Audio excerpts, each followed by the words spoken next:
یہ کہ ایک سنت کی پیروی کرنے کی کوشش کرے، اپنی زندگی میں داخل کرے. جو رسول اللہ کی شریعت کا منکر ہوگا وہ بخدا رسول اللہ کا منکر بھی ہوگا. جو رسول اللہ کی طریقت کا منکر ہوگا وہ اللہ کا بھی منکر ہوگا. جو رسول اللہ کے چلنے پھرنے کھانے ایک ایک ادا سے ان کی محبت کرنا سیکھو. ایک ایک طریقے کو اپنی زندگی میں لانا سیکھو. چاند سورج سرکار کے غلام ہیں کہتے ہیں تو فرمان کے فوراً تابعداری کرتے ہیں. ہم مسلمان ہیں، ان کے عاشق ہونے کا دعویٰ کرنے کے باوجود رسول اللہ کی شریعت کے منکر ہیں، ان کے طریقے کو چھوڑتے ہیں، جان بوجھ کر غلط کرتے ہیں. شراب پینا حرام ہے، جان بوجھ کر شراب پیتے ہیں. گناہ گاری حرام ہے، جان بوجھ کر گناہ کرتے ہیں. بدکاری حرام ہے، جان بوجھ کر بدکاری کرتے ہیں. نظر بد حرام ہے، جان بوجھ کر بری نظروں سے ہم دیکھتے ہیں. تو کیا ہم واقعی معنوں میں رسول اللہ کے سچے و پکے عاشق کہلانے کے حقدار ہیں؟ ہم رسول اللہ کے اسی وقت سچے و پکے عاشق کہلائیں گے جس طرح حسین اعظم نے شریعت کی حفاظت کے لیے اپنے سر کو نذرانہ پیش کر دیا دین اسلام کی خاطر، کلمے کی حفاظت کی خاطر. خواجہ معین الدین چشتی نے فرمایا سرداد نداد در دست عزیز حقا کے بنا لا الہ است حسین. اس لا الہ الا اللہ کی حفاظت کے لیے جب تک ہم سب کچھ لٹانے کے لیے تیار نہ ہو جائیں اس وقت تک ہم صحیح عاشق رسول نہیں کہتے.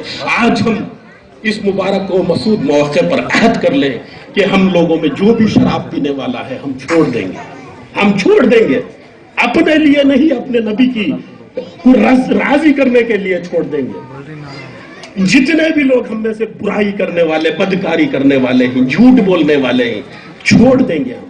اتنا عہد کر لے کر آج آپ لوگ اٹھے تو میں سمجھتا ہوں کہ آج کا یہ میلاد کرنا، یہ جلسہ کرنا آپ کے لیے، میرے لیے، سب کے لیے فلاح و نجات کا باعث بنے گا. اس لیے کہ کہتے ہیں Islam for the peace, progress and the salvation and victory. اسلام کیا ہے؟ نجات کا مذہب ہے، امن کا مذہب ہے، شانتی کا مذہب ہے. اسلام میں فساد نہیں ہے. کہیں بھی میں نے یہ نہیں پڑھا ہے کہ الاسلام للفساد، الاسلام للفتنہ. کوئی بھی حدیث ایسی نہیں. اسلام کا ہمارا جب ایک مسلمان کو ملتا ہے تو السلام علیکم کہتا ہے.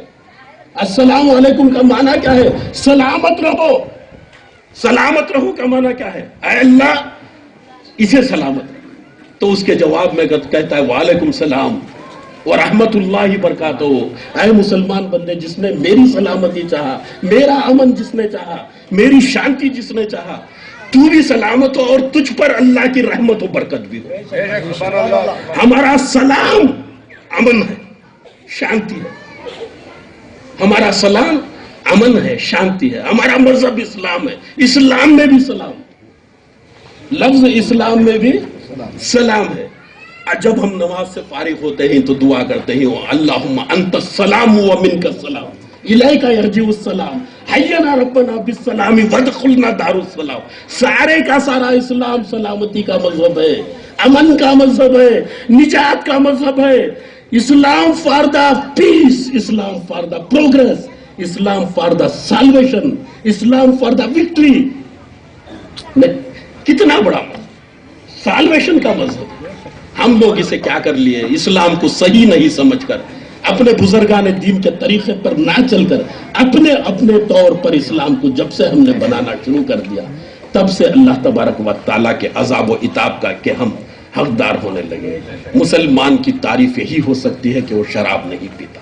مسلمان کی تعریف یہی ہو سکتی ہے کہ وہ بدکاری نہیں کرتا. مسلمان کی تعریف یہی ہو سکتی ہے کہ وہ زنا نہیں کے قریب بھی نہیں جاتا. مسلمان کی تعریف یہی ہو سکتی ہے کہ وہ گناہوں کہ کبیرہ و صغیرہ سے بچنے کی کوشش کرتا ہے. مسلمان کی تعریف یہی ہو سکتی ہے کہ وہ خود سلامت رہتا ہے، امن کے ساتھ رہتا ہے اور دنیا کو امن کا پیغام دیتا ہے.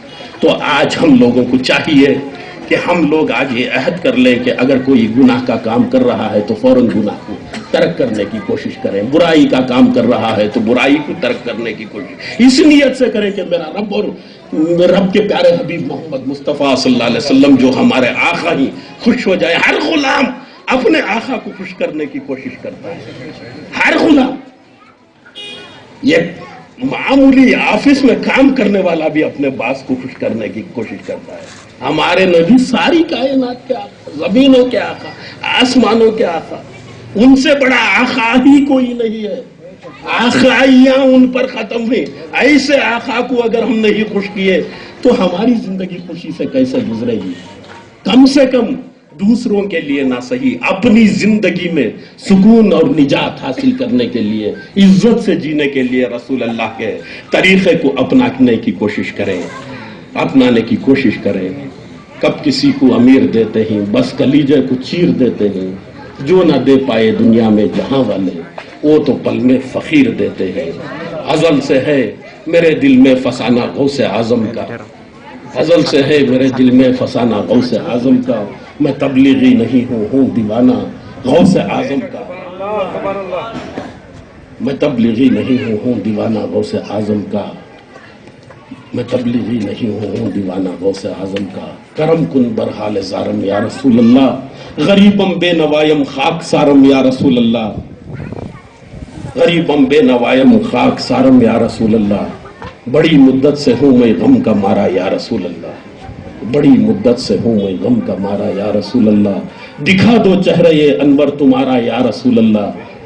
سنا ہے بے خودی ہی آپ سے نزدیک کرتی ہے, خودی کو چھوڑ کر تم کو پکارا یا رسول اللہ. وآخر الدعوانا الحمدللہ. نعرہ تکبیر, نعرہ رسالت, نعرہ رسالت, نعرہ حیدری, نعرہ حیدری, نعرہ غوثیہ, نعرہ غوثیہ, نعرہ تکبیر, نعرہ تکبیر.